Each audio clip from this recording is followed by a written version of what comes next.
Iniciéis. Bien, buenas tardes a todos y a todas. Soy Sachao de Lugo y voy a moderar esta videoconferencia. Avisaros de que está siendo grabada. Todo el que no quiera que salga su imagen, con cerrar la cámara lo tiene solucionado.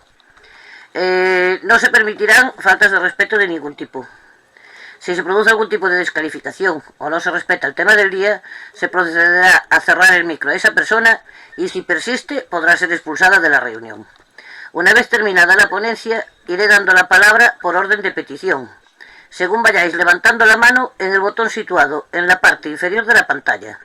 Si no lo encontráis, podéis pedirlo a través del chat. Cuando os nombre, aseguraros de tener el micro abierto. Dispondréis de 2 minutos y os avisaré cuando os queden 30 segundos. Debemos evitar las repeticiones e iremos directo al grano para intentar agilizar y dar opción a más intervenciones. Daré la palabra en primer lugar a todas aquellas personas que intervengan por vez primera.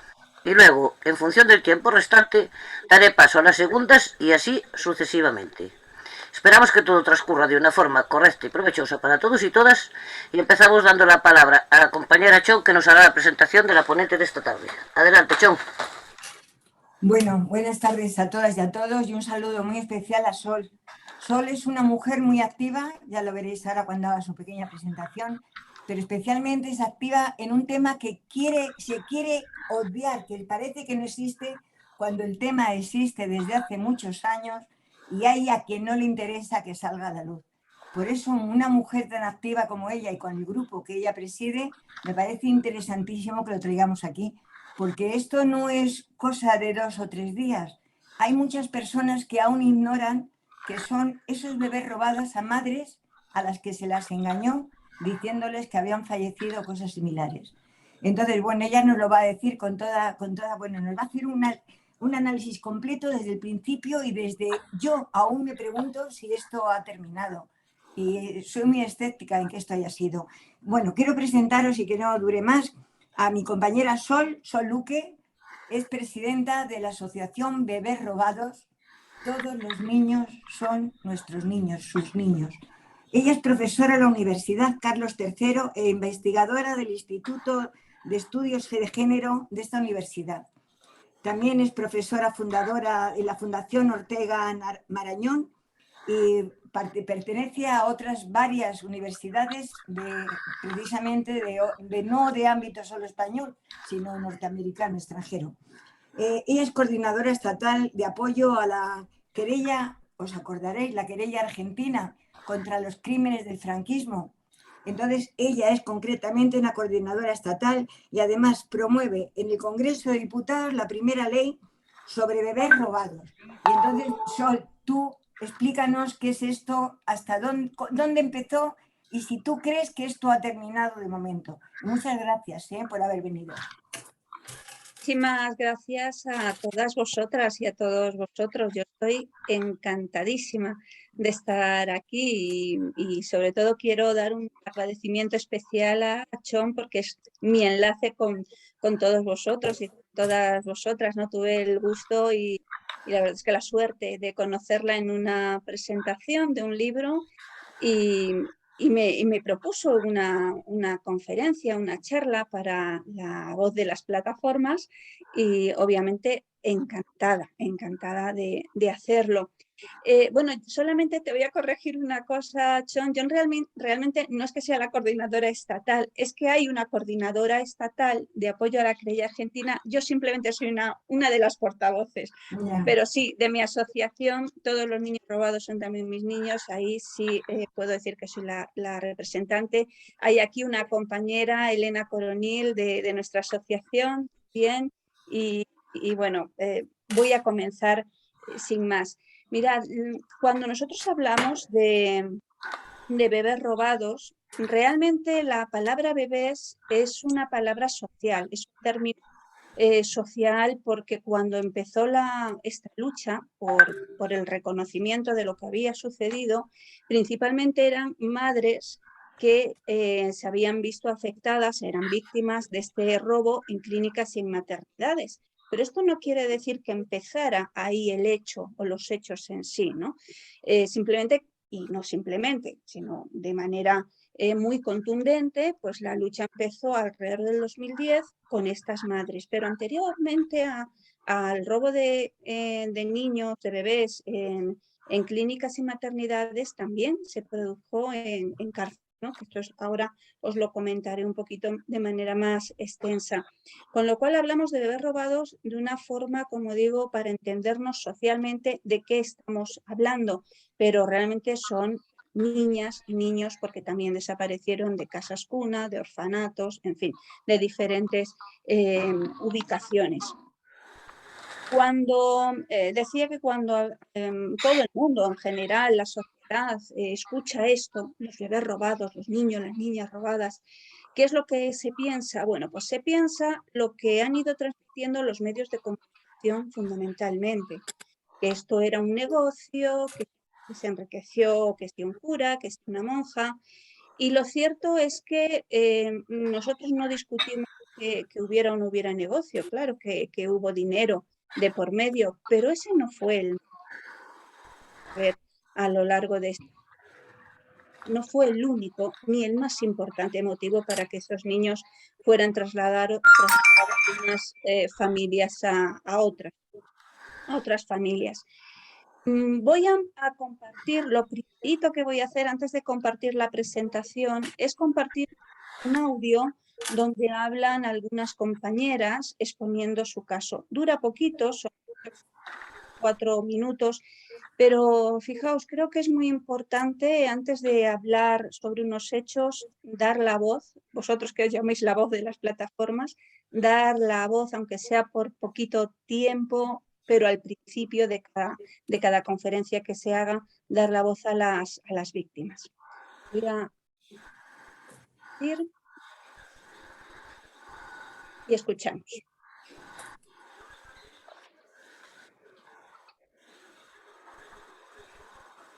No.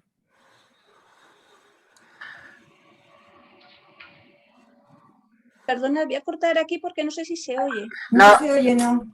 No se oye, No. Vale, pues entonces seguramente, nada, no os preocupéis que es que tengo que compartir sonido. Voy a hacer una prueba, vosotros decidme. Mi nombre es Irene. Ahora, vale, pues comenzamos. Mi nombre es Irene, yo soy adoptada del año 53. Tengo 67 años ahora mismo y son los mismos que llevo buscando a mi familia biológica. Me llamo Pilar Navarro Rico y el 30 de mayo de 1973 entré en el Hospital Nuestra Señora del Rosario, en Madrid, para dar a luz a mi primera hija.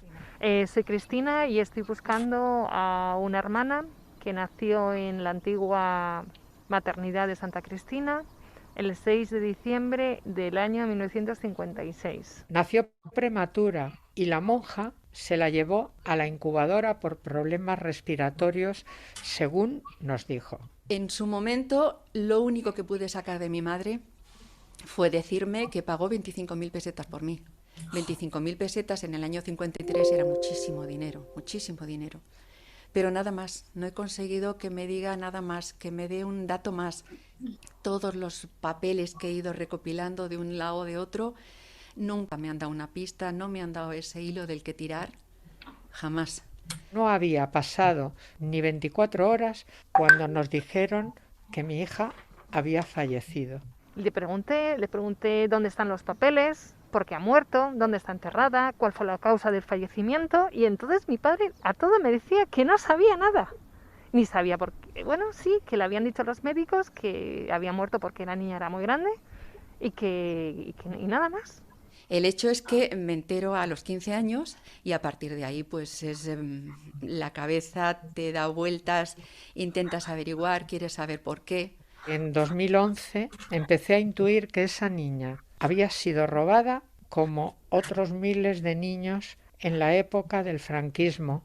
Eran semejantes todos los casos publicados. Mandar certificados, informarme, idas, venidas y bueno, al final, después de mucho esfuerzo físico y económico, porque eso nos cuesta mucho dinero y no lo tenemos, me confirmaron que mi madre había tenido una niña que pesó 4 kilos 150 gramos, una niña sana, con buen color, pero en sus papeles de nacimiento figura tachado, muere a los 10 minutos de nacer.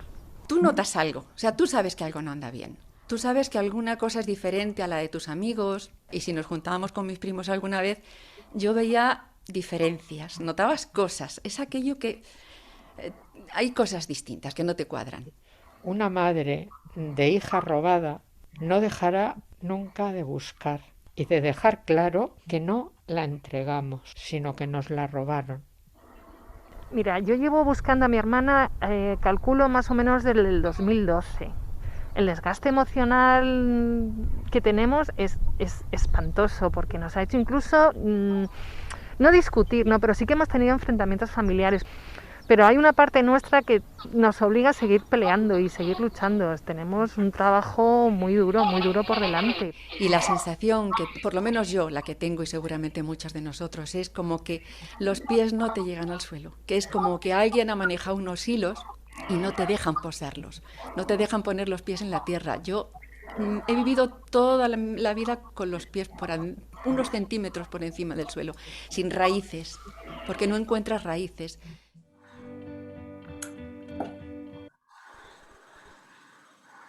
Bien, estos son testimonios de mis compañeras de asociación y lo cierto es que creo que es merecido casi como homenaje el darles la voz a ellas al principio de cada una de mis charlas y conferencias. Bueno, vamos ahora a compartir, como os decía, la presentación.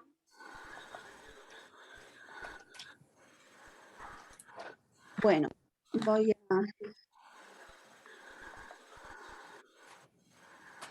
¿La veis bien, verdad? Sí, sí. Estupendo. Bueno, pues voy a dividir la charla en 3 partes porque creo que, como decía Chun, si vamos a hacerlo desde el principio hasta la actualidad, creo que sería buena idea hacerlo de una manera un poco más didáctica, separando partes para que quede todo un poquito más claro. Mira, cuando nosotros hablamos de este tema, claro, yo creo que es importante el poder diferenciar las distintas etapas o fases donde se produjo este crimen. Y a lo largo de toda la intervención de esta primera parte, yo voy a intentar responder a través de las investigaciones que hemos hecho en la asociación, cuándo se produce, dónde, quién, a quién, cómo, cuántas víctimas, cuántos niños desaparecidos. Esto va a ser mucho más difícil explicarlo. ¿Y por qué? Bueno, mirad, y entramos ya en una primera etapa, que nosotros la denominamos primera etapa de represión política. Es una etapa que va desde finalizada la guerra, posiblemente antes, porque hay diferentes estudios que hizo este personaje, Antonio Vallejo Nájera, ya en el año 38, que van marcando un inicio y un camino para lo que venía después. Pero, bueno, por cuestiones históricas dejamos una primera etapa desde que finaliza la guerra hasta el año aproximadamente 54, que ahí empieza a suceder históricamente otras circunstancias.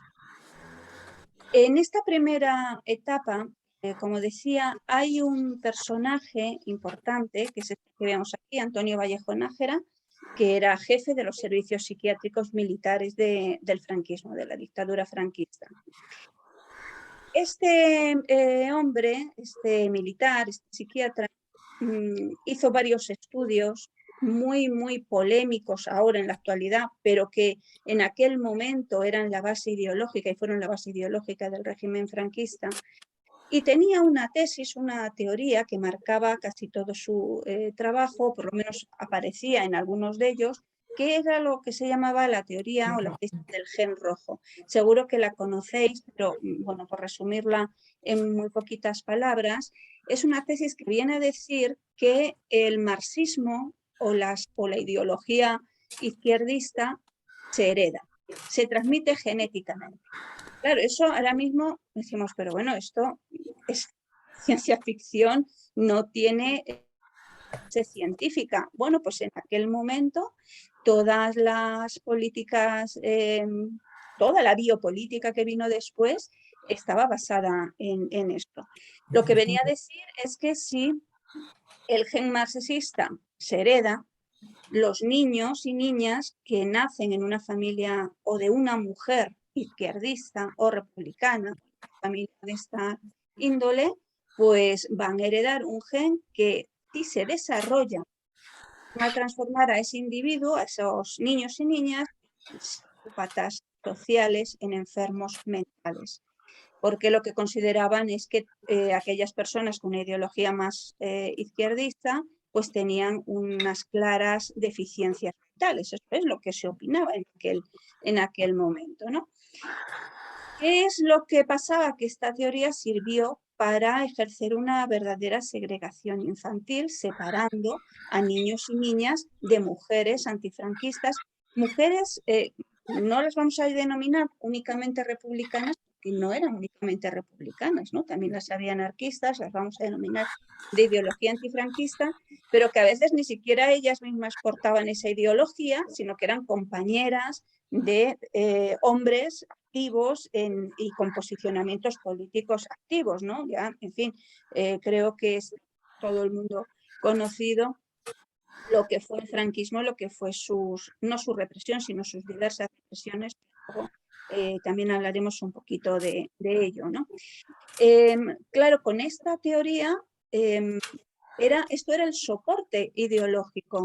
Ahí vemos el cuándo, en la época, el dónde, pues fundamentalmente se quitaba a los niños y niñas en las cárceles. Era posiblemente en otros sitios, pero en las cárceles se quitaron a muchísimos, se separaron a muchísimos niños de sus madres y de sus familias, ¿no? Algunos es verdad que fueron dados a las familias si era una familia que no era sospechosa de tener, familia de la presa, que no fuera sospechosa de tener una ideología antifranquista, pero si era así, los dos niños podían terminar en otras familias adeptas al régimen e incluso en colegios, en orfanatos, más que en colegios, en orfanatos, incluso, bueno, pues, ubicándose en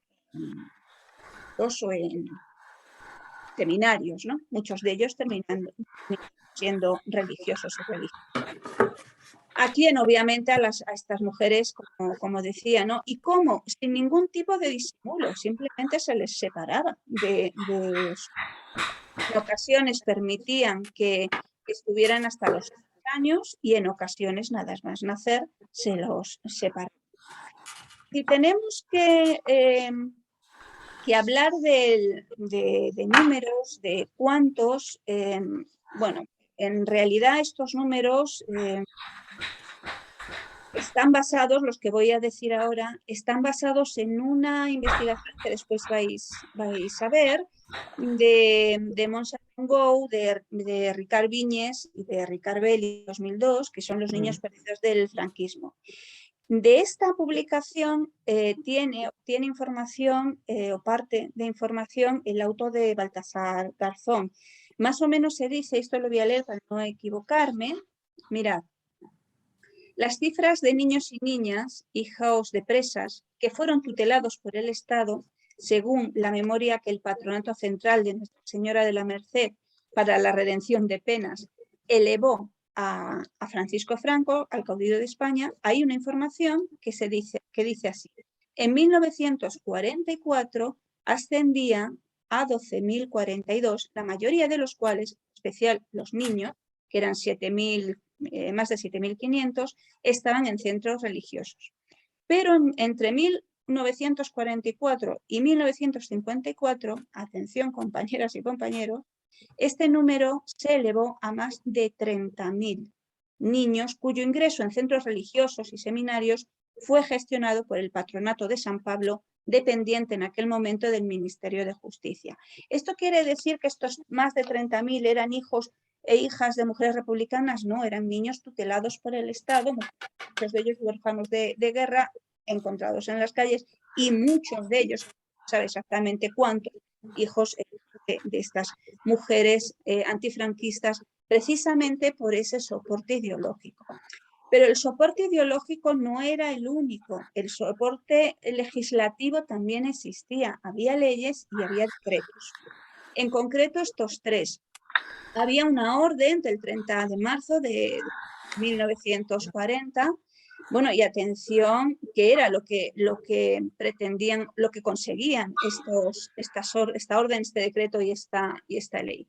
Pues la orden lo que permitía era separar a las niñas y niños de las presas republicanas o franquistas para su internamiento en otras instituciones. El decreto de 1940, del mismo año, permitía que el Estado se pudiera apropiar de estos niños y de estas niñas sin necesidad del permiso de los padres y asumía la patria potestad. Y en diciembre del 41 lo que permitió esa ley fue poder cambiar el nombre y apellidos de los menores de forma que ese cambio de identidad se podía producir sin ningún problema legal y además hacía imposible ya la localización de los menores, ¿no?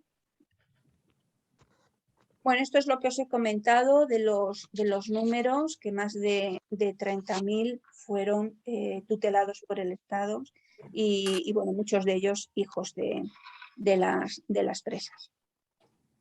Entraríamos después en una segunda etapa. Esta etapa es la que más duró, es la más extensa, que es la que dura toda la dictadura a partir de 1954. Y claro, hablamos de la otra represión. ¿Por qué de la otra represión?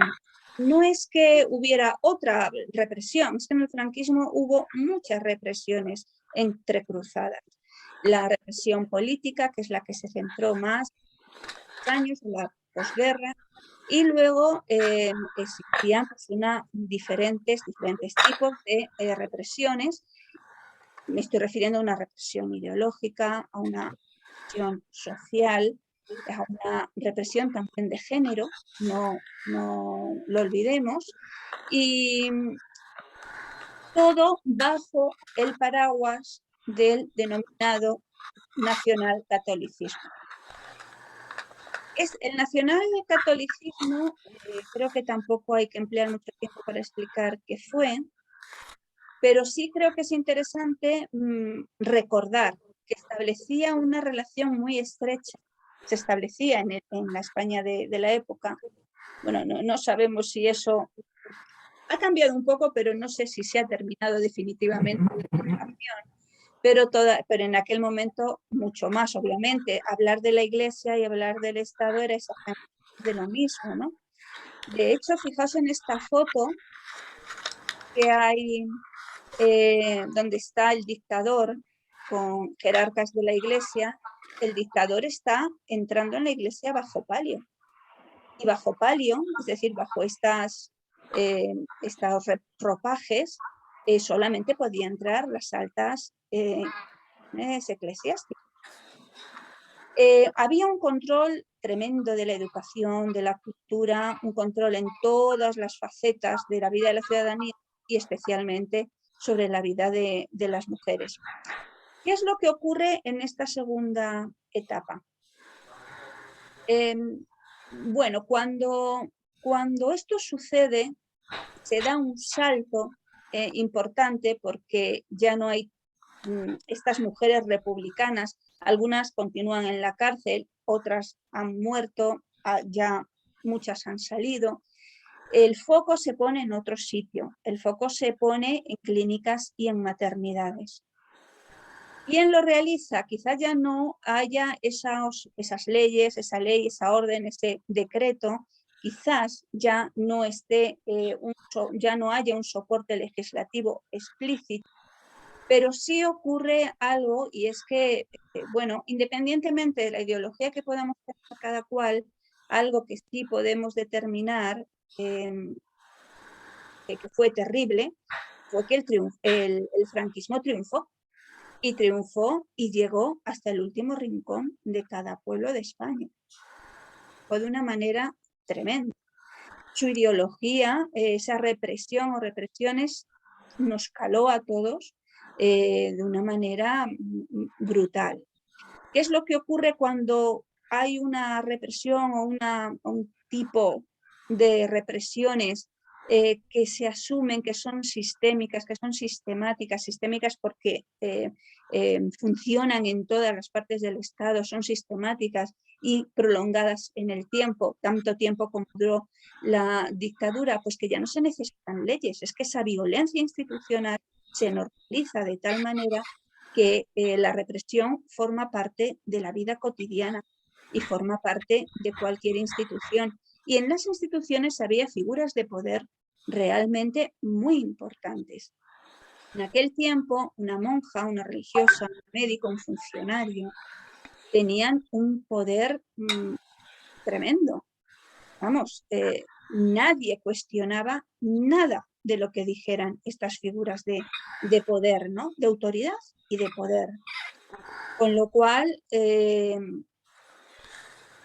cuando estos robos o estas desapariciones se producen bajo engaño, como ahora veremos, en los hospitales, en las clínicas, cuando hay participación de funcionariado en estas desapariciones o en cambios de identidad, pues en aquel momento las mujeres, fundamentalmente las mujeres porque eran las que entraban solas en el paritorio, no cuestionaban cuando les decían que el niño había muerto. Y aquí entro en ese modus operandi diferente. Mientras que en la primera etapa los niños se robaban de las cárceles y sin ningún disimulo, en clínicas y en maternidades ocurría lo siguiente: la mujer entraba, una vez que nacía el bebé, le era separado y con la excusa de llevarlo a la incubadora. En esa incubadora podía estar minutos, podía estar horas, podía estar incluso días, y llegaba el momento en que le tenían que decir a la madre que el niño o la niña había fallecido. Cuando la madre solicitaba verlo, lo que le decían era: ¿para qué lo vas a ver? Te vas a traumar, es mejor que te quedes con la imagen que tú tienes de tu bebé, tu imagen, tu pensamiento sobre ese bebé, cómo podría haber sido, porque incluso en algunos casos decían que es que había nacido un monstruo, ¿no? y que no podían verlo. Pues ¿qué hace una mujer en los años 50, 60, 70, 80, incluso cuando un médico o una enfermera o una matrona o una monja le dice eso? Aceptarlo fundamentalmente porque ahora veremos el perfil de estas madres. Eran mujeres, bueno, con bastantes, había de diferentes tipos, pero la mayoría bastantes carencias de diferente índole, ¿no? Como ahora veremos. Pero además, aunque no tuvieran carencias de ningún tipo, es que en una dictadura tú no te pones a cuestionar si es hoy día, que ya incluso nos cuesta cuestionar cuando vamos al médico, cuando nos sentamos frente a un abogado, cuando nos sentamos en una comisaría para hacer algo, impresiona, nos cuesta. ¿Qué no pasaría en una dictadura como la que tuvimos durante estos años, ¿no? Tú no cuestionabas. Las madres no cuestionaban lo que se les decía. Si se le decía que el niño había muerto, y si pedían ver al niño para despedirse y no se lo daban, lo asumía, lo entendía. Años más tarde, algunas madres que insistían mucho en ver al bebé, sí, les presentaban algo que no era su bebé. Era un bebé que ya llevaba tiempo fallecido y que por una investigación que se hizo en los años 80 se descubrió que esos bebés, ese bebé o esos bebés que de vez en cuando sacaban a las madres eran niños congelados en unas cámaras, niños que verdaderamente habían muerto pero que no eran sus hijos, ¿no? Porque muchas madres relatan cómo se sorprendió que muchas veces un niño que estaba supuestamente recién fallecido, recién nacido y recién fallecido, estaba helado. Luego hubo una investigación donde se descubrió toda esta terrible, ¿no? Realidad de los niños. Bueno, cuando ese era el modo en que la convencían a las madres de que su niño había fallecido. ¿Cuántos? Pues no podemos determinar exactamente cuántos. Igual que sí que hay una cifra en la primera etapa, como hemos visto, en esta segunda etapa no hay todavía una estadística, no hay todavía un estudio riguroso que determine cuántos niños son, pero como veremos más adelante, por los casos que nos llegan a las asociaciones, por las denuncias puestas, por las diligencias de investigación archivadas, hay miles y miles y miles de casos. Cuando estas mujeres, que ya digo, y ahí ya entro en el perfil, son mujeres generalmente muy humildes, madres de familias numerosas o madres primerizas, mujeres pobres, mujeres, como decía, con carencias culturales, educativas. No digo que fueran todas, sí, había diferentes, había una tipología, ¿no? Donde la mayoría eran tal y como estoy comentando, pero también pues ya en los últimos años del franquismo especialmente, pues hay parejas jóvenes, primerizas, ingenuas, que a lo mejor tienen un pasado de represión en la familia o quizás no, y bueno, y también pues en los últimos años del franquismo se vuelve otra vez a estas jóvenes, también madres solteras, o jóvenes que tenían algún activismo político en el tardo franquismo. Claro, por eso decimos, hay muchos tipos de mujeres, pero todas coinciden en algo, y es que ninguna pertenecía a sectores poderosos. El robo de niños y niñas, tanto a las mujeres antifranquistas como a las que vinieron después, a lo mejor posicionadas políticamente o no, ocurrió desde el poderoso contra el que nunca tuvo ese poder. Es decir, que fueron mujeres de sectores muy vulnerables, las que se vieron afectadas por este robo, y luego eso provocó una serie de circunstancias que llegan hasta el día de hoy, de consecuencias muy, muy terribles en esas mujeres, tanto físicas como psicológicas como emocionales también. Aquí es donde algunas personas dicen, bueno, entonces hay una separación entre lo que hizo el franquismo y lo que hizo el negocio. Pues no hay tal separación. Lo que hay es una evolución, pero no hay una mutación como tal, ¿no? Nosotros pensamos que todos estos crímenes que se producen en toda la dictadura son crímenes del franquismo, no solo en el franquismo, sino del franquismo. ¿Que había dinero de por medio? Sí, pero es que también había dinero de por medio en otros crímenes de la dictadura, como podían ser el trabajo esclavo, el expolio generalizado contra los perdedores de la guerra, ¿no? Y nadie cuestiona que eso fue un crimen político y un crimen del franquismo. No debemos olvidar que los estados totalitarios precisamente se mantienen también gracias a ejercer ese poder y ese poder económico a través de esas transacciones fruto de la represión que se produce. Y esto fue un crimen más de aquella feroz y terrible. En la tercera etapa, que bueno, las llamamos fases o etapas simplemente por una cuestión de explicar los sucesos históricos, ¿no? Pero realmente esto es un continuo, que es un continuo que está unido por lo que decimos el hilo de la impunidad, ¿no?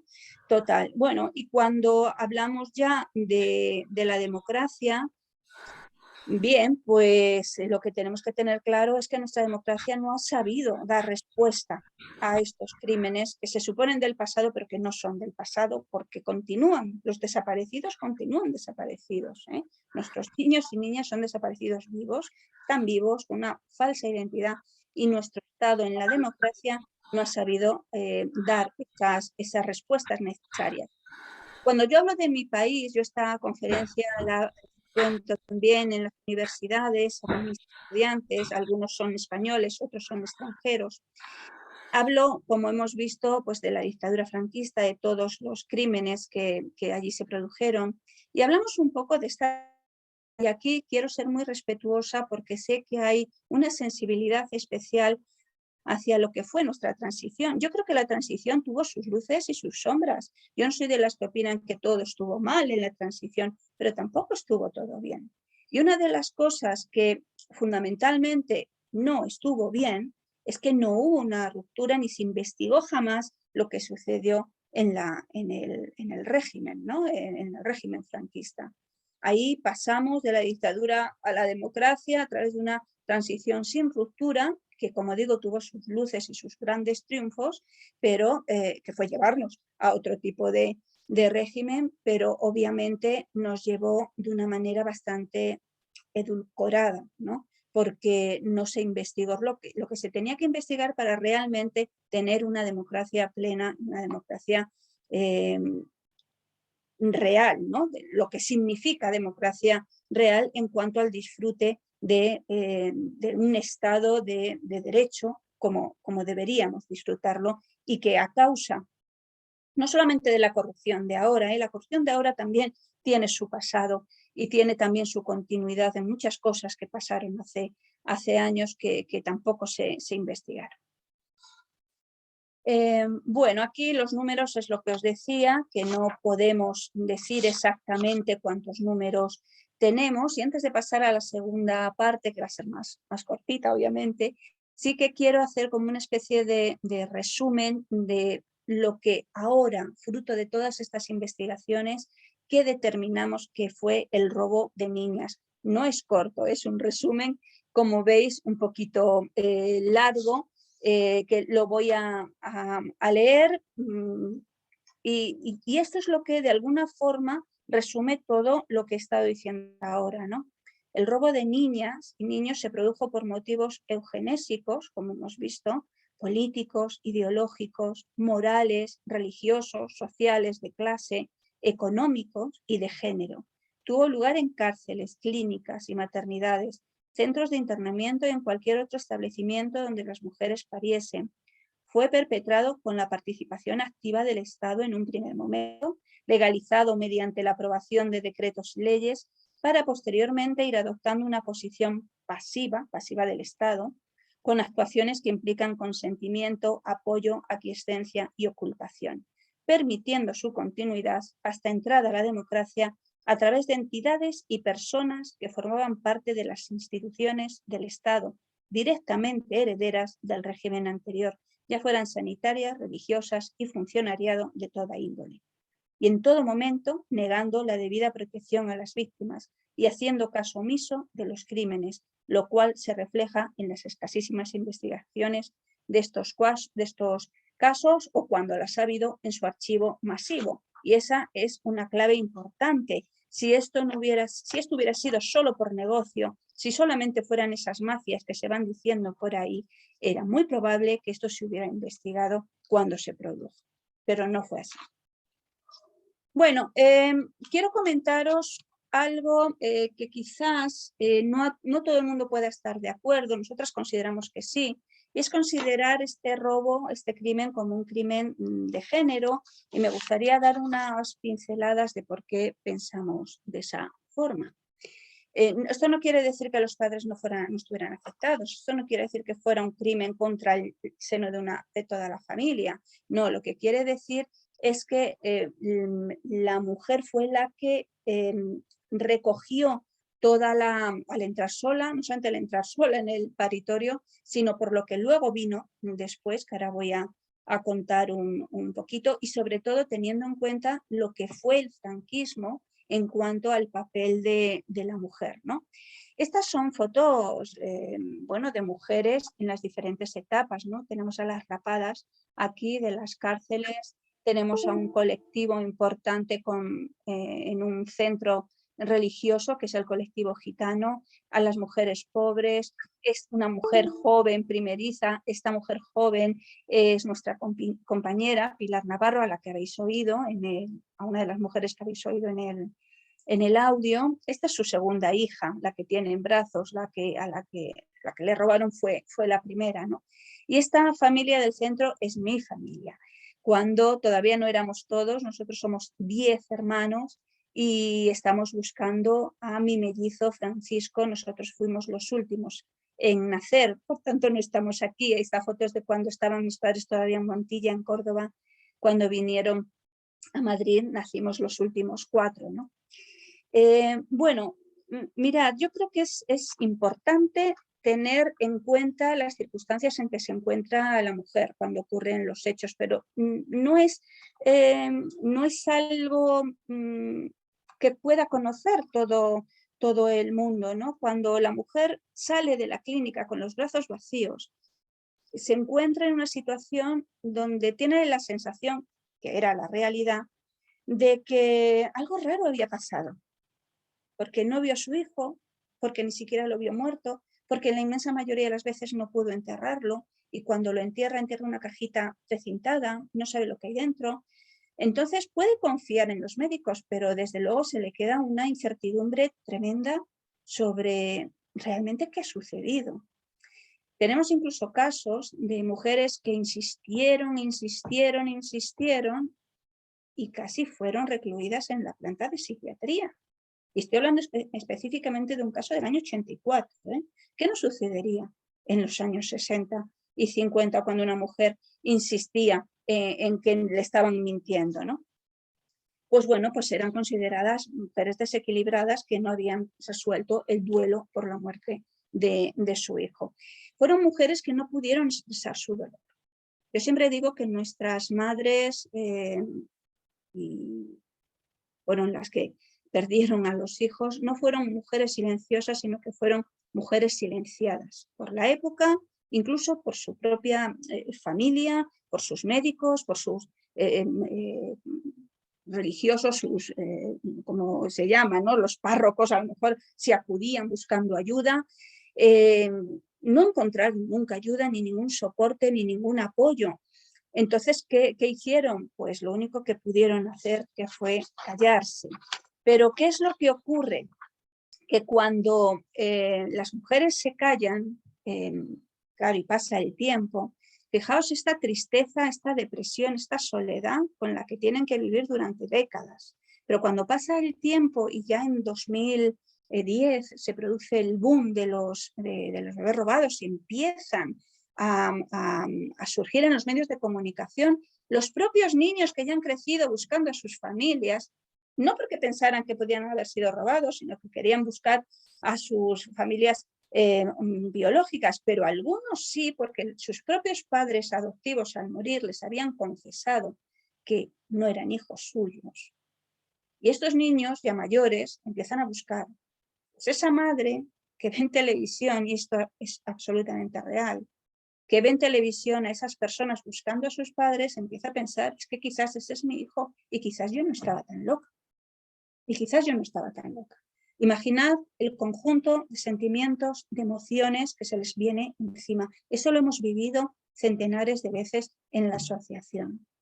Mujeres que vienen llenas de culpabilidad porque no se dieron cuenta, pero ¿cómo te vas a dar cuenta, compañera? Si te estaban mintiendo y te estaba mintiendo un médico, no un panadero que a lo mejor era tu vecino y dices, oye, pues es mi igual y a lo mejor, no, es que el médico no era tu igual, estaba bastante por encima de ti y tú le creías.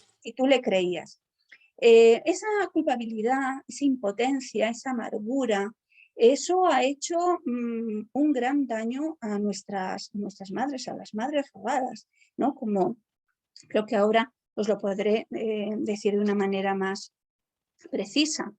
Bueno, esto simplemente es cómo el franquismo hacía, digamos, consideraba a la mujer, ¿no? No hace falta que lo lea, no la consideraba un sujeto de derechos, las consideraba un objeto, tal cual, y un objeto, casi un receptor donde se tenía que albergar vida, porque bueno, todos conocemos las políticas de natalidad de la dictadura, pero también conocemos y sabemos que no todas las mujeres serán consideradas, después de todo lo que hemos estado investigando, y además investigaciones precedentes previas a las nuestras, que, bueno, no se consideraba a todas las mujeres por igual para criar a un hijo, ¿vale? Sino que algunas eran consideradas útiles y eran consideradas como mujeres posibles para criar un hijo, y otras no, y a las que no se les quitaba para dárselas a las otras que no se quedaran sin heredero. Y esa era una de las grandes realidades de este crimen. Hay un compañero que ya falleció, José Luis Gordillo, en un libro muy bonito sobre el robo de bebés, que decía esto, ¿no? Lo que sin duda une a todas las épocas del robo de bebés es la cuestión de género, la consideración de la mujer como incapacitada para decidir de forma totalmente libre y soberana sobre su maternidad. Estas son las circunstancias que os he ido contando, estas son, y aquí llego, estas sensaciones con las que llegan nuestras compañeras, ¿no?, a la asociación, y para las cuales tenemos que hacer a veces talleres, pues, de acompañamiento emocional, talleres de salud, para que puedan superar un poco todo esto, ya que nuestro Estado no lo ofrece, ¿no? Bueno, pues fijaos en estas consecuencias de este crimen. Estas consecuencias, también en otro estudio que hemos realizado, precisamente se recogen, se revelan y se pueden observar en aquellas mujeres que hoy día han sufrido violencia de género. Son las mismas, son absolutamente las mismas. Por lo tanto, o por lo que he contado, por el contexto histórico, por cómo se desarrolla el crimen, por cuáles son las consecuencias, nosotros consideramos que este crimen, además de ser un crimen del franquismo, se ubica perfectamente como crimen de género. Y vamos a la tercera parte y última, que es cuando se empieza a producir un descenso de los casos. Hay dos hitos legislativos.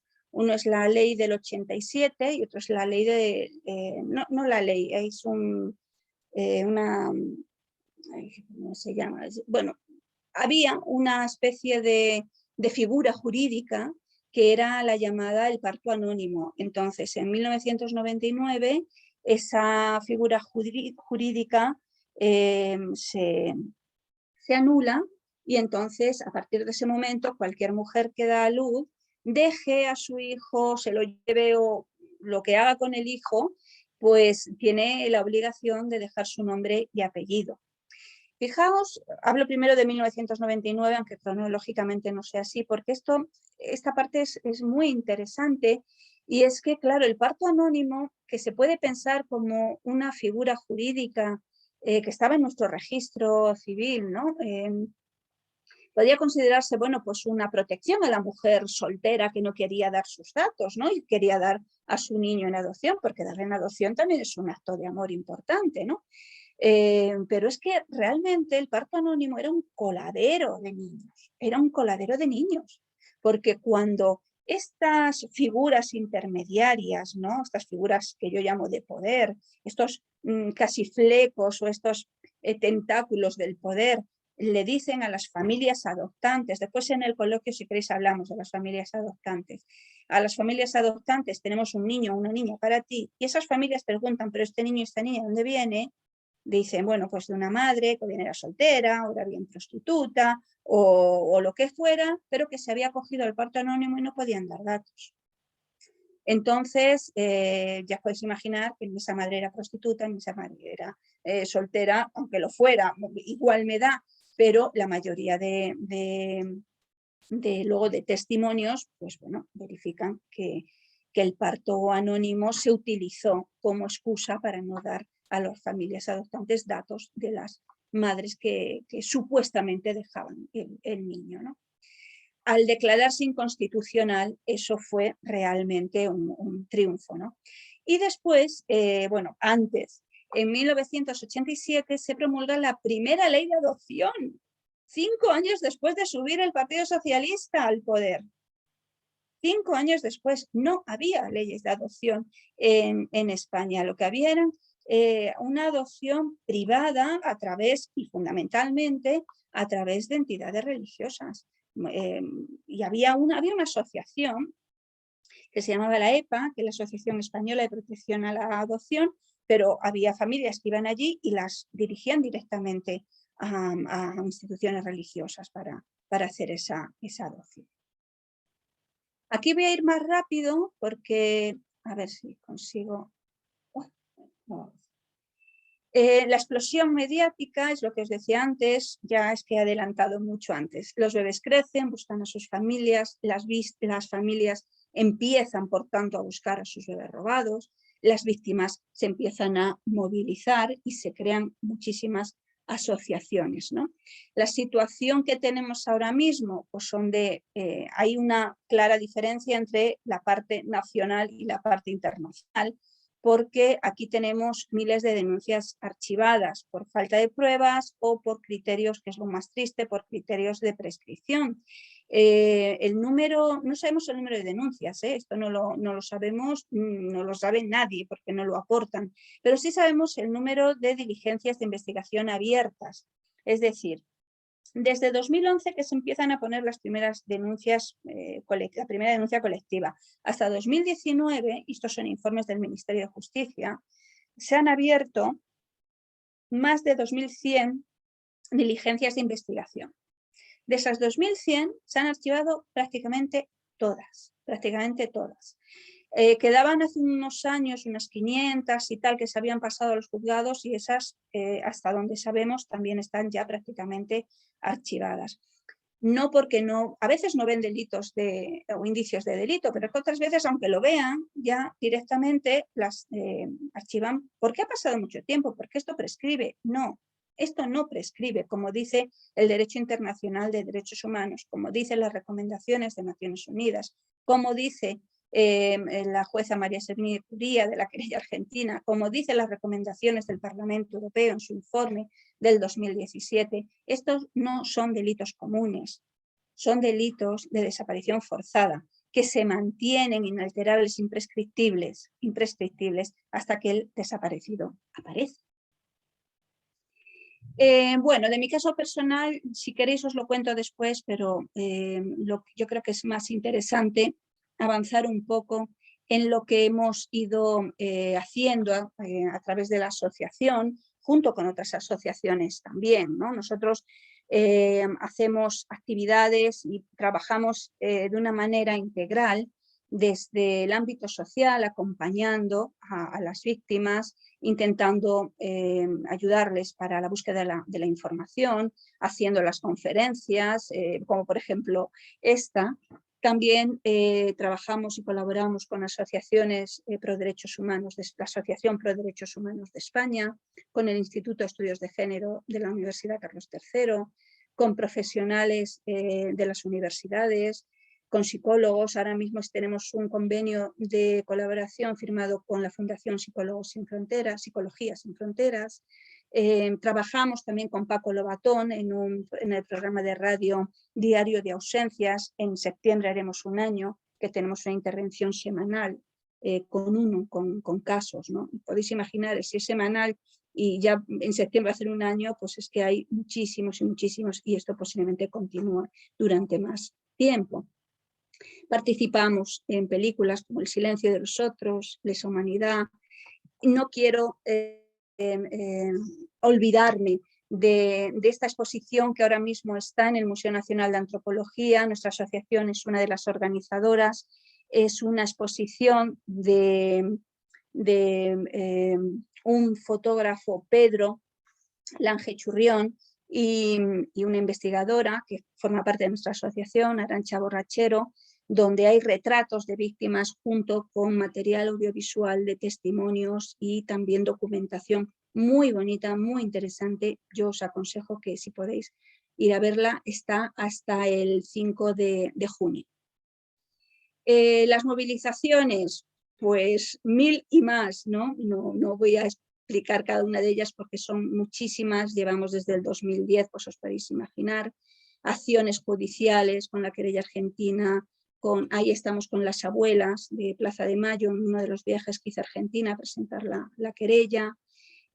También, bueno, pues todas las acciones que hacemos con Amnistía Internacional, que también colaboramos en el informe que realizó, y bueno, llevamos muchos años colaborando con ellas, las acciones legislativas en ayuntamientos, parlamentos autonómicos, en el Congreso, en el Parlamento Europeo, y nuestra esperanza, que es la ley de bebés robados, ¿no? Nosotros siempre decimos, que eso también si queréis lo hablamos un poquito en el, si os interesa, porque es más pesado de contar, ¿no? Ya estamos al final y a lo mejor ya he hablado mucho, pero esta ley es una ley que no digo que diera solución inmediata a nuestros casos, pero sí sería abrir un poquito la puerta a esta necesidad de investigación, ¿no? y de enjuiciamiento de los culpables. Es una oportunidad histórica. Lleva ya dos legislaturas, porque la primera no se pudo hacer porque la legislatura decayó, como otras, y decayeron todas las leyes que se estaban tramitando, y ahora, bueno, pues está ya admitida a trámite, en trámite de enmiendas abierto, y bueno, esperamos que pueda avanzar lo suficiente como para que sea aprobada en esta legislatura. Veremos, a ver qué ocurre, ¿no? Yo quisiera pensar que sí, y todos quisiéramos pensar que sí, pero no lo tenemos tan claro. Como os decía, se presentó en el 2018, después se votó y por unanimidad resultó aprobada la toma en consideración, es decir, que entrara en la agenda legislativa. Se anula o se decae, no se anula, se decae la legislatura, hay nuevas elecciones, hay nuevo registro, y ahora mismo la ley avanza poquito, después podemos hablar si queréis por qué, ¿no? Hemos hecho muchas campañas para impulsar la aprobación de esta ley, con vídeos de búsquedas, con declaraciones institucionales, con una colaboración muy estrecha con Amnistía Internacional y con los organismos de Naciones Unidas. Hemos viajado a Ginebra varias veces y nos han recibido en audiencia Naciones Unidas, el Comité contra la Desaparición Forzada, el Grupo de Trabajo contra la Desaparición Forzada también. En fin, como veis, no paramos, seguimos trabajando, hemos pedido elaboración de informes, nos lo han hecho, incluso el Grupo de Trabajo contra las Desapariciones Forzadas y otros mecanismos de Naciones Unidas han mandado el 6 de enero del 2022 una carta dirigida expresamente al Gobierno para que aprueben esta ley a petición de las víctimas. Y bueno, el Gobierno la ha recibido, pero no sabemos si está en un cajón, pues, o le están haciendo caso. Bueno, esto era lo que os comentaba, y para terminar vamos a hacer una dedicatoria a estas víctimas, a todas las víctimas de desaparición forzada, ¿no? En especial a todas las madres a las que les robaron a sus hijas, a sus hijos, tanto a las que están en la búsqueda como a aquellas que ya se nos fueron sin conseguir verdad y justicia, como por ejemplo la mía, la de Elena, la de tantas de nosotras, ¿no? A todas las personas que les usurparon su identidad de origen, a las que saben que hay quien las busca y a las que todavía están por descubrir que las estamos buscando, a todas ellas con la esperanza de que lograremos reencontrarnos. Y un último mensaje de esperanza que yo siempre lo pongo, y es que todo es posible. Mucha gente pequeña, lugares pequeños, haciendo cosas pequeñas, podemos cambiar el mundo. Y eso es todo, queridos compañeros. Madre mía. Bueno, pues todo, Sol, te damos muchísimas gracias, nos has conmovido profundamente, porque efectivamente tú decías una cosa que es verdad. No se puede tratar solamente con cosas pequeñas, cosas comunes, tienes que entrar desde el principio al fin. Sabemos que en la primera etapa efectivamente era el franquismo y la guerra lo que ganaron y lo que hicieron. Yo te puedo hablar de que concretamente pedí hacer un estudio en el psiquiátrico de Leganés, el Hospital Psiquiátrico de Leganés, donde Vallejo Nájeras fue durante unos años director y donde hizo barbaridades de sangre, de crímenes, y me dieron acceso a algunas cosas, pero en los temas privados que tiene precisamente el propio psiquiátrico están bajo secreto, no nos lo dan a nadie, ni doctores, ni psicólogos, ni nadie de los que lo hemos pedido. Entonces, darte las gracias a ti por haber incidido y habernos dicho la realidad. Y yo tenía solo una pregunta que hacerte. ¿Tú crees que efectivamente en los 80, 90 paró? ¿O tenemos aún algunas cosas que nos dan el indicio, te lo digo por alguna compañera que me han comentado, de que puede haber aún algo? Porque mira, resulta que yo conozco a una persona del Opus Dei que lleva a los grupos estos de gente joven, de mujeres jóvenes, que las tienen en sitios, concretamente por Villalba, toda la zona norte de Madrid, donde están allí hasta que dan a luz y renuncian a sus hijos. Pero renuncian voluntariamente, presionadas. Yo tengo esa duda. ¿Se dan como entonces algún tipo de presión, dinero, de lo que sea? ¿Ha terminado o esto es un punto y? Es la pregunta que yo te quería hacer y perdona. Sí, nada, como pregunta inicial, luego creo que Isa me va a pasar varias preguntas, pero como pregunta inicial te respondo, Joan, hasta que se animen los compañeros a preguntar. Pues es algo que no podemos saber hasta qué punto y exactamente en qué momento esto se termina. Sí sabemos que a raíz de estos dos hitos legislativos, de la Ley de Adopción del 87 y de la anulación de esa figura jurídica del parto anónimo en el 99, sí que hay un descenso importantísimo de los casos. ¿Por qué lo sabemos? Por los informes que nos envían, incluso desde el propio Ministerio de Justicia. El grueso de demandas y de niños desaparecidos están en los 60-70. En los 80 y menos, y en los 90 mucho menos. Yo creo que ahora mismo no hay una diferencia clara. Mira, Chon, hay una diferencia muy clara. Si yo ahora mismo denuncio esos casos del Opus Dei, las autoridades lo investigan. Ajá. Porque es un crimen. Claro, lógicamente.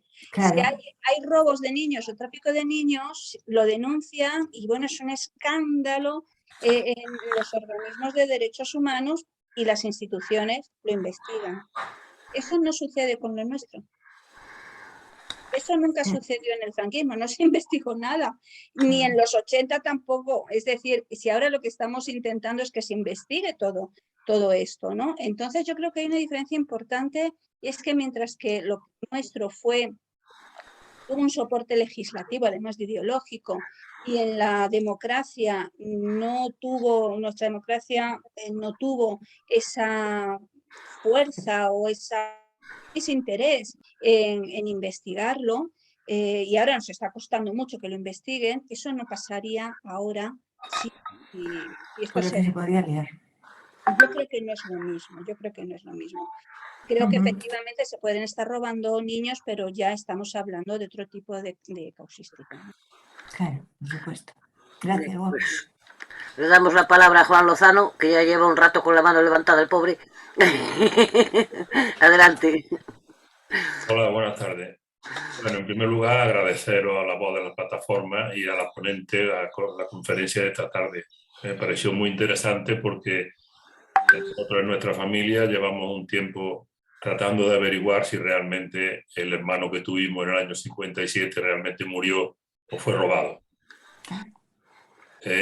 Supongo que conocéis, ya que estáis a un nivel de universidad bastante alto y tenéis mucha colaboración. Hay una asociación en Andalucía, la sede la tienen creo que en Granada, Alumbra, cuya responsable es María Bueno. Yo hace unos años ya entré en contacto con ella. Ella me dijo que pertenecía también a federaciones más amplias de asociaciones de bebés robados y tal.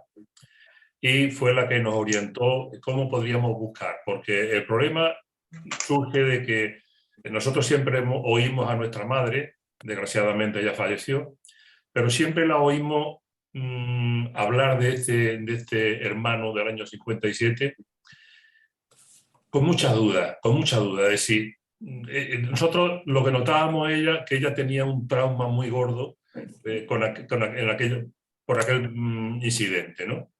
Ella nos tuvo a todos, en los años 40 y 50, nos tuvo a todos en casa, pero en concreto, bueno, pues los médicos les dijeron que venía un niño muy grande, Rafaela, que te tienes que ir a Córdoba, a la casa de maternidad, Y bueno, supongo que también costumbre de aquella época, además mi padre panadero, pues bueno, se ve que ella se fue sola, no la acompañó nadie, fue y tuvo, bueno, pues lo has descrito perfectamente, Sol, es decir, lo has descrito muy bien cuando has dicho, bueno, pues llegan solas allí, era una mujer que no creo que la consideraran en el pueblo republicana como muy activa, sino que su familia, cuando llegó a la hora de la guerra, se quitó de en medio, se fueron y cuando volvieron al pueblo, bueno, pues hicieron una vida normal, ¿no? Pero ella siempre, cuando nos contaba la historia, siempre dejaba un rastro de dolor muy grande, porque además lo repetía con frecuencia. Ella cada vez que nos cogía alguno solo y nos sentábamos a charlar con ella, ella sacaba el tema, ella con mucha frecuencia, ¿no? Lo sacaba el tema. Total, que hace unos años, pues nos reunimos los hermanos y dijimos, no, yo creo que mamá se merece, porque en aquella época no había investigación, cuando nosotros éramos jóvenes no había investigación, nada de esto. Pero dijimos, con todas las noticias que hay en los medios de comunicación, yo creo que tendríamos que tomar alguna iniciativa para averiguar si realmente, ¿qué fue aquello? ¿Qué fue aquello? ¿Fue un robo o realmente? Total, entonces nos pusimos, como digo, en contacto con Alumbra. Y esta mujer, María Bueno, con mucha diligencia, nos mandó una serie de documentos para que los rellenásemos. Eran solicitudes para que nos atendieran en Córdoba las distintas instituciones, desde el ayuntamiento, la diputación, cementerios, los centros de salud, allí donde hubiera algún archivo que pudiera figurar aquella historia. ¿Qué ocurrió? Pues que, bueno, una hermana mía que vive en Córdoba, yo estoy viviendo fuera ahora, pero dificultades. Para acceder a todo eso eran dificultades lo que les ponía. ¿Pero qué ocurrió? Pues que yo creo que fue en el año 2020, creo que hace 2 años, en los medios de comunicación, estoy escuchando la radio, y oigo que la Fiscalía General del Estado ha admitido a trámite una denuncia de las asociaciones de madres que buscan su bebé robado. Bueno, pues entonces me pongo otra vez en contacto con María Bueno, me dice que sí, y le digo, bueno, pues cuando haya otra denuncia, en nuestro caso quiero que... Si no, tú mándanos la información vuestra, que esa entra dentro de la denuncia que ya está abierta.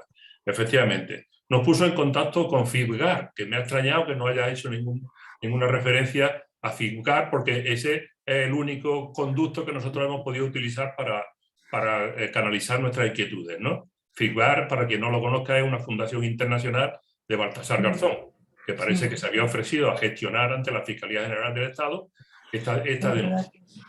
Bueno, pues la Fiscalía General, cuando llega toda nuestra documentación, nos dice que sí, que es correcto la solicitud que estamos haciendo y que se la pasan a la Fiscalía de Córdoba. A los 6 meses o así, pues la Fiscalía de Córdoba nos manda una comunicación diciendo que han hecho todas las averiguaciones posibles y que ellos creen que murió en el parto. Pero se basan fundamentalmente en una cosa que a nosotros no nos convence. A mí personalmente, que soy el que he llevado la gestión, no nos convence. Y es que en el libro del cementerio solamente se dice que tal día, era el 15 de enero del 57, se enterró un bebé. Pero no aparece el nombre de la madre, cuando curiosamente en la misma página hay un montón de críos también, de bebés recién nacidos y muertos, pero que sí aparece el nombre de la madre. Y la única identificación que nos dice la Fiscalía de Córdoba, que le da a ellos la muestra para saber que fue muerto, es que encima de su nombre, sin fecha ni nada, pero le ponen una crucecita. Y que esa crucecita, por lo visto, era un síntoma, bueno, era el símbolo que ellos ponían cuando el chiquillo había desaparecido. Pero claro, yo tengo derecho a dudar de que eso se ha desaparecido o se ha robado. Es decir, ese símbolo a mí no me dice absolutamente nada, ¿no? Entonces, claro, yo lo que hice fue toda esa documentación que me manda la Fiscalía, se lo mandé a María Bueno, pero claro, no sé si sigue Alumbra funcionando o no sigue, porque no me ha contestado. Entonces, digo esto como introducción para ahora hacerte las preguntas. Y es, en primer lugar, nosotros hemos hablado en casa muchas veces del tema de Paco Lobatón, como tú has nombrado. Y a mí lo que no me gusta, no me apetecería ya con la edad que tengo, hacer un espectáculo de este tema, ¿no? Es decir, pero sí saber si realmente hay asociaciones que nos puedan recomendar seguir las gestiones por otro conducto, porque por FISGAR y por la Fiscalía creo que ya está quemado ese cartucho, ya está quemado, si hay otras posibilidades y sobre todo si hay una base de datos donde se hayan podido inscribir aquellas personas que se consideran bebés robados. Es decir, porque la única solución que nos dio la policía, bueno, la policía después nos llamó a Córdoba, estuvimos en el cuartel de la policía y lo que nos dijeron era, os queda otra posibilidad y es un análisis de ADN que lo pasaremos a una base de datos por si alguna vez algún bebé robado coincide, se cruzan los datos y bueno, se puede descubrir. Pero yo me refiero ahora a vosotros, las investigaciones que lleváis vosotros desde la universidad y los organismos internacionales y los nacionales, los que ha citado, si existe esa base de datos para intentar seguir moviéndonos, porque yo sigo teniendo las dudas como las teníamos antes de iniciar todo el proceso. Gracias, Juan. Te doy las gracias ya por la respuesta. Gracias, Juan. Soledad, yo creo que, vamos, porque le dejé hablar más tiempo, porque, bueno, me parecía un caso más... Eso. Entonces, si te parece, le contestas ya ahora.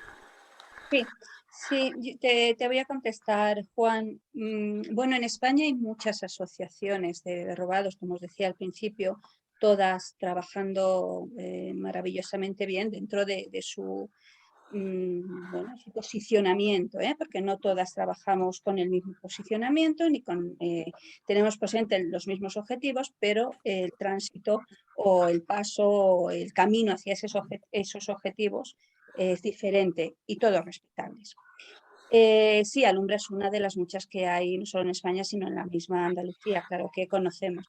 Y, por supuesto, la Asociación FISGAR. ¿El por qué no la he mencionado? Pues porque nosotros no trabajamos con ellos. Ya digo que con todo el respeto al trabajo que puedan estar haciendo, pero no es una entidad que esté dedicada al tema de los bebés robados. No. Claro, eso también hay que dejarlo claro. Sí, es verdad que fueron los que hicieron la denuncia del 2020, pero no tienen, digamos que no está, no es una entidad que se pueda caracterizar por un trabajo exclusivo como sí se hace en las asociaciones del resto de las asociaciones de España, ¿no? Que tenemos un trabajo exclusivo sobre este tema. Pero como digo e insisto, vaya todo mi respeto por delante al trabajo, compartamos o no esa forma o esa visión de trabajo. Nosotros en esa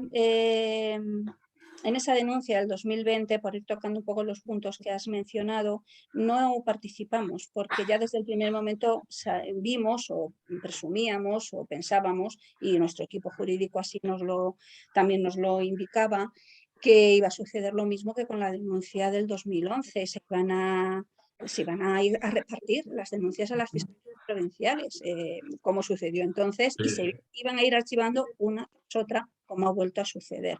Con lo cual también hay que saber muy bien hacia dónde dirigir los esfuerzos, ¿no? Y el trabajo. Esto no quiere decir que critiquemos que se hiciera, ni mucho menos. Pensamos que las víctimas tienen no solamente su responsabilidad, sino su derecho a participar en todo lo que consideren oportuno. Y lo hicieron muy bien nuestras compañeras en hacerlo. Nosotros no lo hicimos porque no veíamos que fuera el camino, pero también pensamos que, bueno, que ellas tenían el derecho a elegir esa acción. Nosotros vamos fundamentalmente no a denuncias, sino a querellas en los propios juzgados. Y eso, aparte de la querella argentina, vamos a iniciar querellas en los juzgados de aquí y tenemos ahora mismo todo el foco puesto en la ley de bebés robados. Somos la entidad promotora de esa ley, a través de la coordinadora estatal de apoyo a la querella argentina y bueno, está muy avanzada y necesitamos, claro, impulsarla más, pero todo nuestro foco está ahora mismo puesto ahí. Pasando a las cuestiones prácticas de la base de datos, hay listados en redes sociales, Juan, pero esos listados no son para nada rigurosos, ni siquiera ahora mismo te podría decir dónde están. Surgieron en muchos grupos de Facebook hace pues una década, siguen estando. Vea, cuando hables del ADN, ahí sí te voy a responder. La base de datos ahora mismo no está, simplemente porque es una de las cosas que tenemos en la ley y la ley todavía no está. Pero lo del ADN sí que quiero explicarte un poquito. Ahora mismo el ADN en España se presenta de la siguiente manera. O te tienes que ir a un laboratorio privado, Sí. pagarte la prueba. Y esa prueba, una vez que tú te la pagas, entonces, si quieres, sí que la puedes llevar junto con un expediente a una de las oficinas de atención no es una oficina de atención a las víctimas, es lo que se denomina la oficina de atención a los afectados por el presunto robo de bebés. Bueno, tiene un nombre muy parafernalio, pero es lo que se entiende como la oficina de la calle de la Bolsa en Madrid. Entonces ahí te abren un expediente, eso es como una ventanilla de intercambio de información, de documentación, tú les dices lo que tienes, pides esa información, a veces te consiguen cosas, a veces no te consiguen nada, tú lo consigues a través de otros medios o de otra forma más directa o indirecta. En fin, es un sitio que a las víctimas en general, las asociaciones, no nos gusta y no nos genera demasiada... no digo confianza porque hagan apuesta mal las cosas, sino porque pensamos que quizás no tengan los recursos suficientes para hacerlas mejor. Entonces, tú con ese ADN, con tu expediente, lo llevas y se incorpora en eso que te dijeron base de datos. Y luego, por otro lado, está el hecho de que un juez pueden pedir, que te hagan una de ADN, que obtengan tu huella genética y que se lleve directamente al Instituto Nacional de Toxicología y Ciencias Forenses. Ahí no tienes que pagar, pero para poder hacer eso, el juez tiene que admitir tu denuncia. O sea, las cosas no son tan fáciles. No. Por eso queremos la ley y lo que queremos es que las pruebas de ADN sean gratuitas, sean libres y solamente necesitas tener una denuncia puesta, no admitida, cuidado, porque no admiten casi nada. Una denuncia puesta para solicitar que te hagan esa prueba, ¿no?, de ADN y haya un banco de datos realmente fiable, grande, donde pueda haber esos reencuentros. Hoy por hoy, pues solo tienes esas dos posibilidades. O admiten tu denuncia y el juez te pide la prueba de ADN, eso ha ocurrido a alguna de las compañeras, o tú te pagas la prueba y la lleves con tu expediente a través de esta oficina, ¿no?, a esa base de datos, que por la información que tenemos hay muy poquitos datos, precisamente por todo esto que estamos comentando, ¿no?, porque, en fin, ya es que ya es el colmo, o sea, que sean las propias víctimas las que se tengan que pagar una prueba de ADN para llevarlo. En laboratorios privados, que tampoco tengo que decir que son buenos o malos, cada cual con la información que obtenga y la fiabilidad que les produzcan, pueden ser buenísimos, ¿eh? Yo ahí no puedo entrar ni debo entrar, pero esto seguimos diciendo, es el Estado el que se tiene que responsabilizar y es el Estado el que lo tiene que hacer y es el Estado el que tiene que tomar las muestras de ADN en el Instituto Nacional de Toxicología y de Forenses, ¿no? Una no cosa, Sole, delegar. perdona, ¿tenéis alguna web donde adquirir más información sobre vosotros, sobre vuestra asociación? Bueno, la web se está construyendo. La verdad es que hemos sido muy poco tecnológicos durante estos años y ahora nos están ayudando porque como no tenemos ni subvenciones, ni recursos, ni cobramos cuotas, atendemos a todo el mundo, pues no teníamos tampoco medios para hacer una web y ahora hemos conseguido una voluntaria, una profesional, que nos está ayudando y de momento lo que tenemos es una página de Facebook que se llama así, Todos los niños robados son también mis niños, y ahí lo que ponemos sobre todo son estas noticias que vamos realizando o testimonios, pero estamos deseando que salga la web precisamente para colgar todas estas conferencias, para poner toda la información, para bueno, pues para todos los datos que se requieren, ¿no?, y que requieren las personas. Y entonces, por último, ¿un email? Sí. Os lo escribo en el En el chat. En el chat. Vale. Voy a escribir.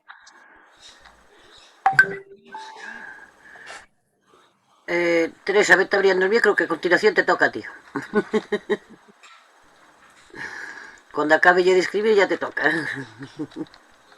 Sí.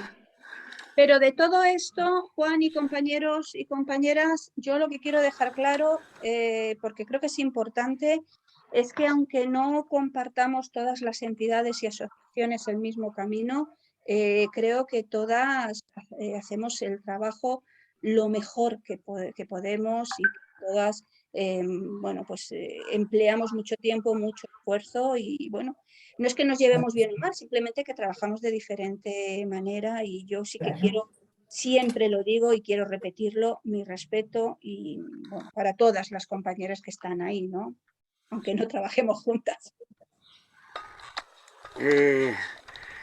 Teresa. Sí, bueno, pues ante todo darte las gracias, Soledad, por ese ¡Ay, trabajo. Teresa Sí, Galeote! Claro, sí, claro. Es que estuviste también en el CAUN hace unos años y ¡Hombre, tu fíjate! trabajo tan exhaustivo, tan constante, tan pedagógico, eso que vaya por delante.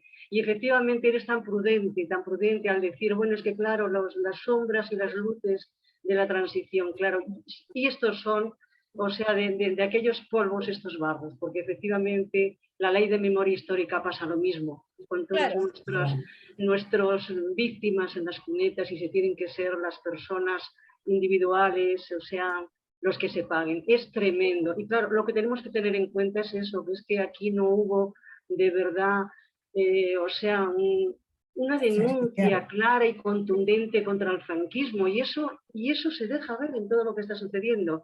Y luego la judicatura, evidentemente, o sea, heredera, que, en fin, franquista, aunque pueda haber por ahí alguna persona, en fin, que se hubiera metido que de forma, pues no sé, porque eso son todo una casta, pues claro, no ayuda. Cómo después de ese trabajo tan laborioso llegan a archivarse o no son tenidas en cuenta. Entonces, vamos, es un trabajo tremendo y vamos, pues nada, pues nuestro apoyo, vamos, yo creo que de todo el mundo, o sea, porque esto no puede dejar, o sea, que de apoyarse en esa consecución, o sea, que de ese trabajo tan en fin, tan arduo y tan paciente que estáis haciendo, nada. Muchísimas gracias, Teresa, muchas gracias. Agustín. Sí, ¿se me oye? Sí, sí. Vamos a ver, yo muchas gracias a ti y a la voz de las plataformas, porque quieras que no te revive una historia de tiempos pasados donde efectivamente no se podía hablar muy fuerte. Yo soy el mayor de 6 hermanos. Me quedé sin padre cuando tenía 15. Y los otros eran más pequeños que yo. Y tenía una tía que no tenía hijos, de los 7 hermanos que eran, no tenía ningún hijo y siempre estaba lampando. Y mi madre me enseñó una foto de que había estado, porque tenía dinero, había estado en un hospital a la espera de tener un niño, pero que no lo tuvo. No lo tuvo. Entonces se dedicó a, ya que mi madre era la más necesitada y mi padre también, porque éramos 6 y la abuela, pues menos mal mi abuela, que mi abuela era mi capitán trueno, me salvaba siempre. Pues se dedicó a pedirla, a acosarla, a pedirla que le diera uno. Y me da la sensación de que efectivamente era muy religiosa, muy religiosa. Me hacía rezar cuando me quedaba en Vallecas allí, en la casa que tenía gallinas, cerdos y tal. Pues el marido era muy dicharachero, era de Santander, y me pegaba por no rezar el rosario unos bofetones. Madre mía, cuando se lo decía a mi abuela. Mi abuela se ponía de uñas. Que no te vayas allí, claro. El otro tenía allí 200 gallinas, una docena de cerdos, en Vallecas. y iba por los cuarteles cogiendo comida para los cerdos y tal. Bueno, a mí me enchochaba, me dejaba todo el día pegado a él.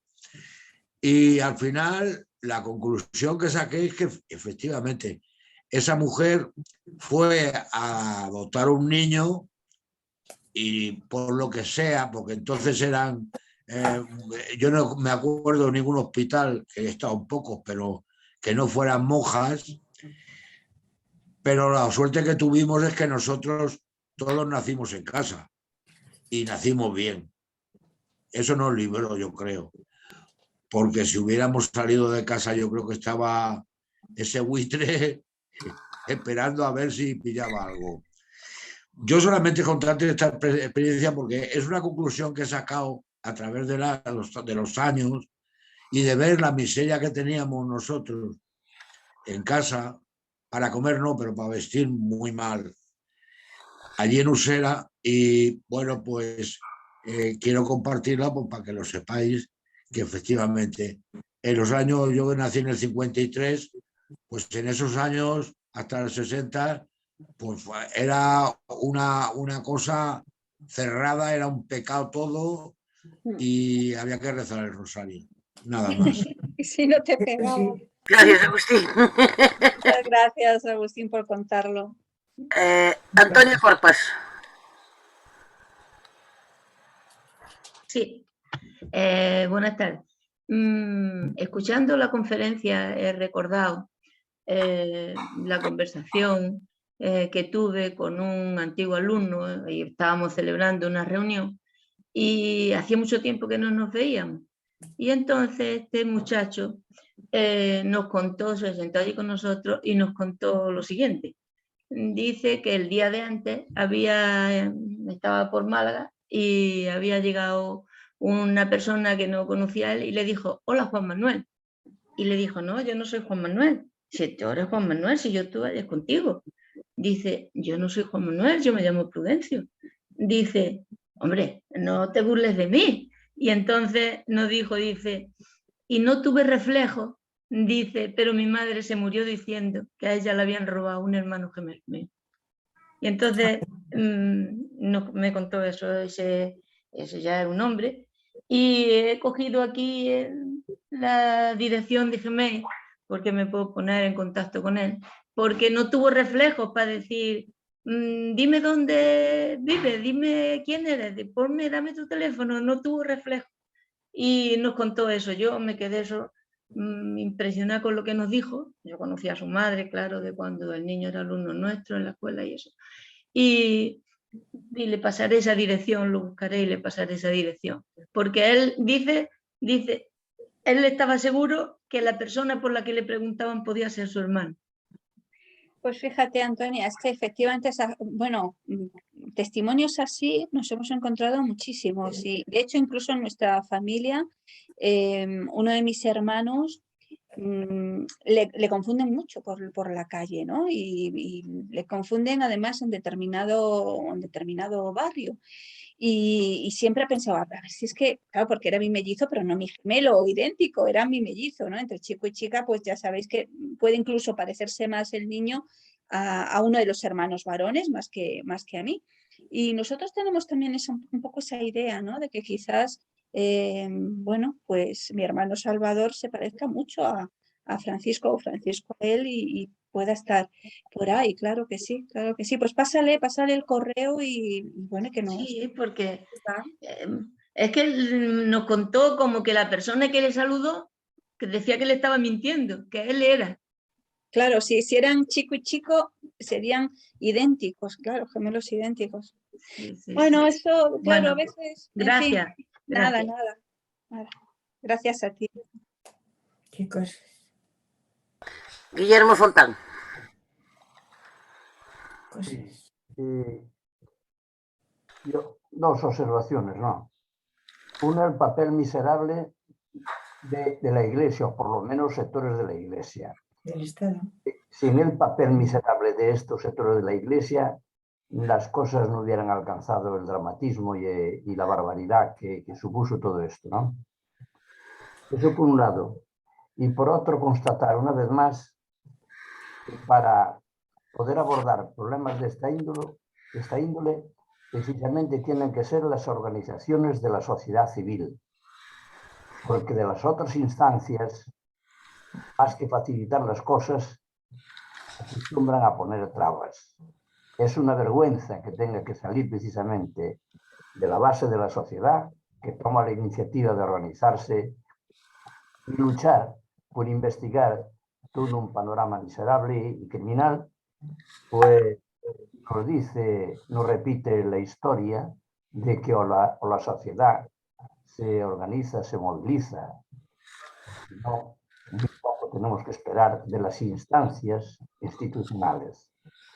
Ya sabemos para qué funcionan, y para que funcionan bien es para los poderosos, y el resto a chupar rueda. Bueno, gracias por la ponente y toda su exposición clarísima y realmente, bueno, no tengo palabras para calificar el alcance y la gravedad y el crimen que supuso todo ese tipo de acciones, ¿no? Hoy se producen otras que no son de esas características, pero bueno, las injusticias, el trato, la opresión, la prepotencia del poder frente a la sociedad, a la parte débil de la sociedad, sigue siendo tan brutal como siempre. Una sociedad que hay que cambiarla, pero bueno, soy muy al decir esto. Pues muchas gracias por tu exposición y por tu información. Muchas gracias a ti, Guillermo. Y solamente añadir que efectivamente las instituciones, llámense poderes del Estado, ejecutivo, legislativo o judicial, todas las instituciones solo se mueven con gran avance cuando la sociedad civil se remueve. Si no, es complicado que lo hagan, sí. Manuel.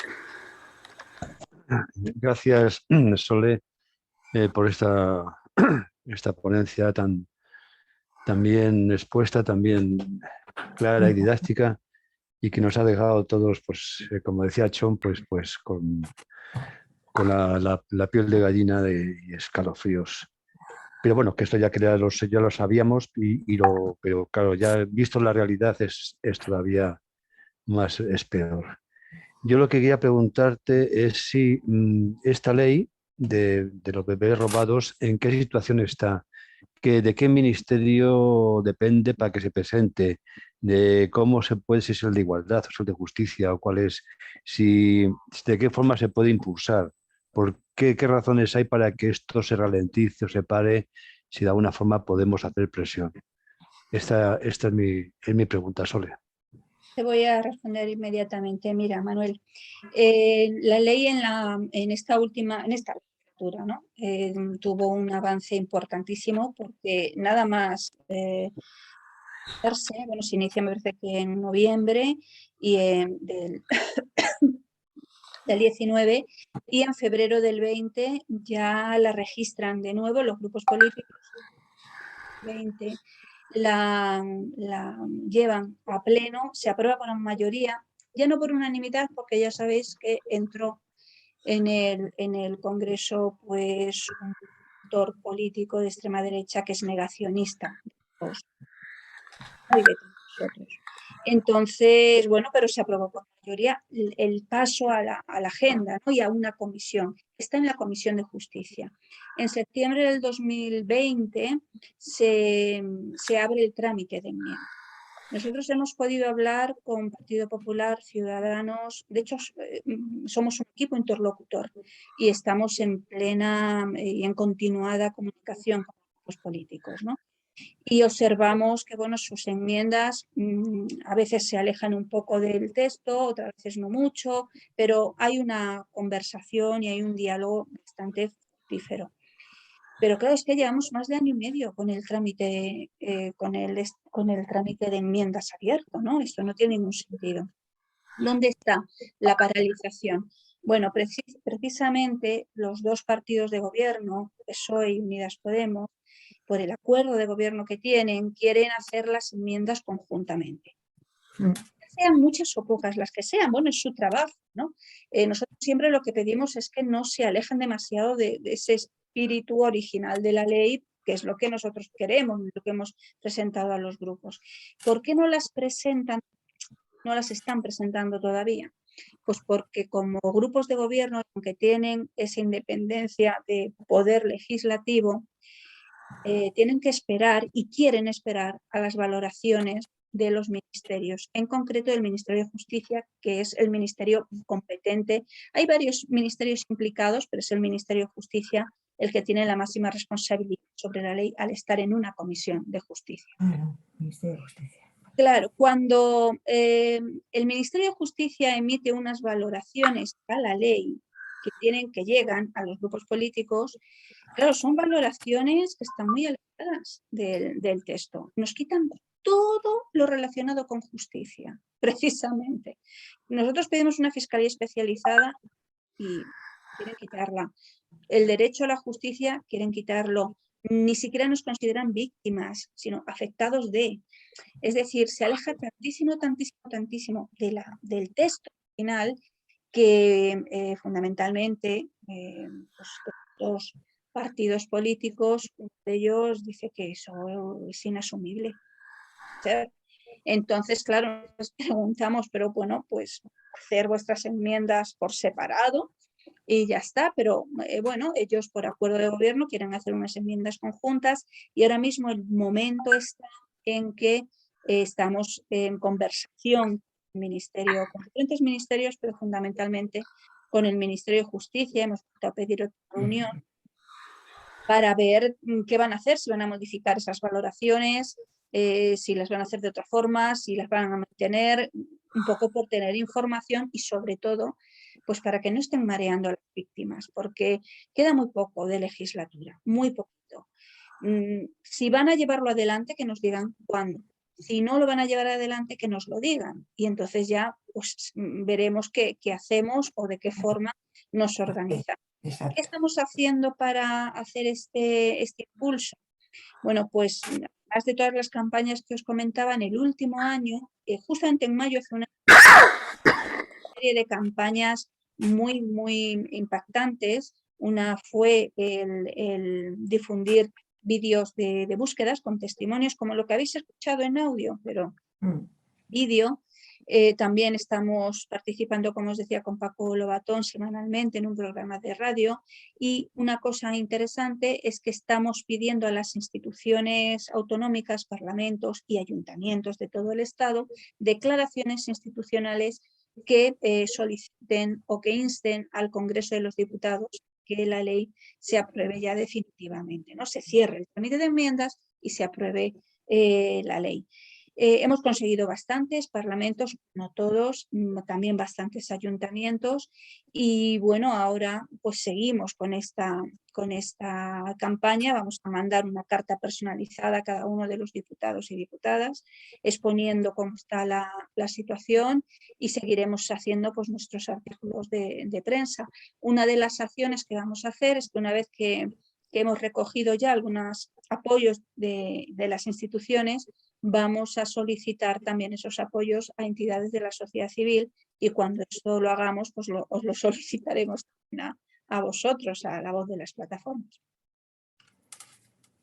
Muy bien. Bien, pues no hay más palabras. Manuel.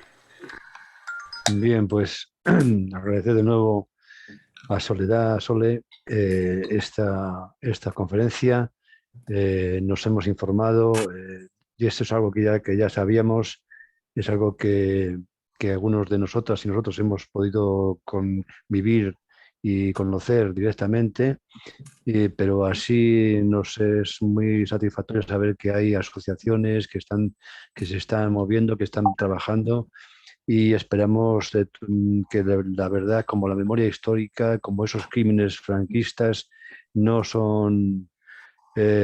pueden borrar, alguien tiene que reparar eso, tiene que haber una verdad, una justicia y una reparación y esto también creo que es un crimen de género, aparte de ser un crimen contra la humanidad.